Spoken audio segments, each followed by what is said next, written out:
வெங்கடேச பெருமாளுக்கு மட்டை தேங்காய் வழிபாடு. திருவண்ணாமலை மாவட்டம் நார்த்தாம்பூண்டியில் திருமாலின் அருளை பெறும் 2 திவ்ய தலங்கள் உள்ளன. ஒன்று பிரம்மா பூஜித்த திருவுந்தி பெருமாள் கோவில், இன்னொன்று கல்யாண வெங்கடேச பெருமாள் கோவில். இங்கு பக்தர்கள் நம்பிக்கை என்னவென்றால், நீராடி ஈரத்துணியுடன் மட்டை தேங்காய் வைத்து கல்யாண வெங்கடேசரை வழிபட்டு கோவிலை 27 முறை வலம் வந்தால் மணவாழ்வு அடுத்த மாதமே அமையும் என்பதே தல வரலாறு. ஒருமுறை வெள்ளம் காரணமாக 7 உலகங்களும் அழிந்தன. அப்போது திருமால் ஆளிலை கண்ணனாக மிதந்தார். பின்னர் தன் நாபிக் கமலத்தில் பிரம்மாவை உருவாக்கி உலகத்தை மீண்டும் படைக்கச் செய்தார். அந்த நன்றிக்காகவே பிரம்மா இந்த தலத்தில் கோவில் கட்டி திருவுந்தி பெருமாள் என பெருமாளை நிறுவினார். உந்தி என்பதற்கு வயிறு என்ற பொருள். தொப்புள் பகுதியில் இருந்து பிரம்மா பிறந்ததால் அந்த பெயரே பெருமாளுக்கு சூட்டப்பட்டது. புராண காலத்தில் இத்தலம் சதுர்முகன்புரி என அழைக்கப்பட்டது. பின்னர் நாரதர் பூண்டி இப்போது நார்த்தாம்பூண்டி என அழைக்கப்படுகிறது. நாரதர் சாப விமோசனம். ஒரு சமயம் சாபம் பெற்ற நாரதர் இத்தலத்தில் 12 ஆண்டுகள் நந்தவனம் அமைத்து பெருமாளை வழிபட்டார்.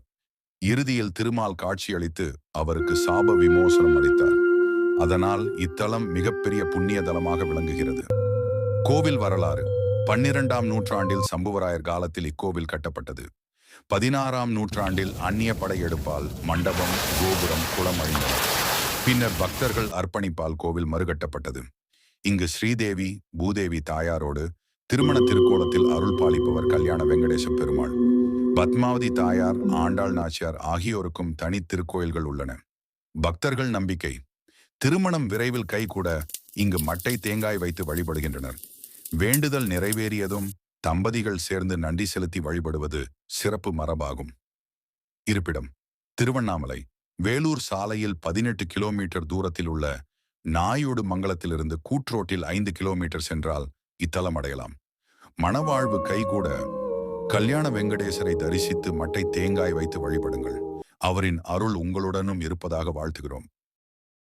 இந்த வீடியோ உங்களுக்கு பிடிச்சிருந்தால் அன்புநந்து யூடியூப் சேனலை சப்ஸ்கிரைப் பண்ணுங்க, லைக் பண்ணுங்க, ஷேர் பண்ணுங்க. உங்கள் ஆதரவு தான் எங்களுக்கு புதிய வீடியோக்களை கொண்டு வர ஊக்கமாக இருக்கிறது. அடுத்த வீடியோவில் சந்திப்போம். ஓம் நமோ வெங்கடேசாயா. ஓம் நமோ வெங்கடேசாய என்று பக்தியுடன் காமெண்ட் செய்யுங்கள்.